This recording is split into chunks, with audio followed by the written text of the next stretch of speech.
కానీ ఎంత కష్టపడి ఇవాళ లేకపోతే రేపు బీజేపీ గవర్నమెంట్ తెలంగాణలో వస్తుంది అనుకుంటాం. కానీ దురదృష్టం ఏంటంటే తెలంగాణలో బీజేపీ రావద్దు అనేవాళ్ళు చాలా జమ అయిపోయినారు పెద్దోళ్ళు. ఇప్పుడు వాళ్ళే అనుకోకపోతే మేము ఎంత కష్టపడి మా ఫ్యామిలీని రిక్స్ చేసిన తర్వాత ఇంత పని చేసిన తర్వాత లాభం మేము ఉండవు కదా. అందుకోసం అయ్యా మీ పార్టీకి దండం, మీకు దండం అని ఒక లవ్ లెటర్ ఇచ్చి వెళ్తున్నాం. జై శ్రీరామ్. కానీ ఎంత కష్టపడి ఇవాళ లేకపోతే రేపు బీజేపీ గవర్నమెంట్ తెలంగాణలో వస్తుంది అనుకుంటాం.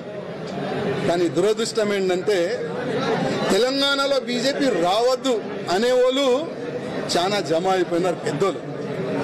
ఇప్పుడు వాళ్ళే అనుకోకపోతే మేము ఎంత కష్టపడి మా ఫ్యామిలీని రిక్స్ చేసిన తర్వాత ఇంత పని చేసిన తర్వాత లాభం మేము ఉండవు కదా. అందుకోసం అయ్యా మీ పార్టీకి దండం, మీకు దండం అని ఒక లవ్ లెటర్ ఇచ్చి వెళ్తున్నాం. జై శ్రీరామ్.